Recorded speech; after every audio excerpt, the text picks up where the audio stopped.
Tugas utama ratu lebah adalah bertelur selama hidupnya, berjenis kelamin betina. Perkawinan ratu lebah ini hanya sekali seumur hidup.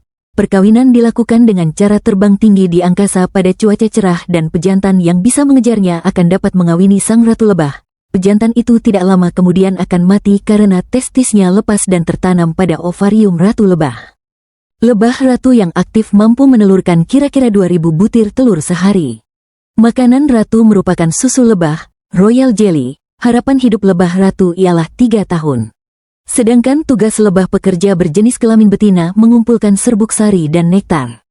Madu merupakan hasil olah nektar yang dimuntahkan kembali dari dalam tubuh lebah dan disimpan dalam sarang lebah untuk makanan cadangan. Makanan madu ini juga untuk larva dan pupa. Ada juga lebah betina yang bertugas membersihkan sarang dan merawat telur dan anak-anak lebah.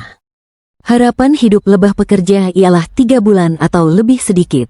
Makanan utama lebah pekerja ini adalah madu. Lebah pekerja betina dari larva hingga akhir hidupnya memakan madu. Sementara itu, ratu lebah dari larva hingga akhir hidupnya memakan susu lebah, royal jelly.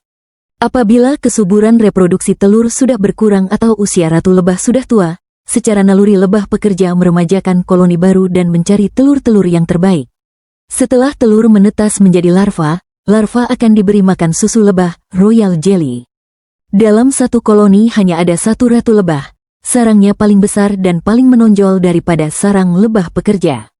Lebah pekerja bisa bertelur dan telurnya dapat menetas jika koloni lebah kehilangan ratunya, maka secara alami sesuai naluri lebah betina akan bertelur dan yang lahir dari telur lebah pekerja ini semuanya berjenis kelamin jantan karena dari telur yang tak terbuahi. Lebah pekerja tidak pernah dikawini oleh lebah jantan. Lebah jantan bertugas mengawini lebah ratu muda jika akan membentuk koloni baru dan akan mati setelah kawin. Lebah jantan merupakan lebah dari telur tak terbuahi yang diberi makanan nektar dan madu biasa. Jumlah lebah jantan ini jumlahnya hanya ratusan.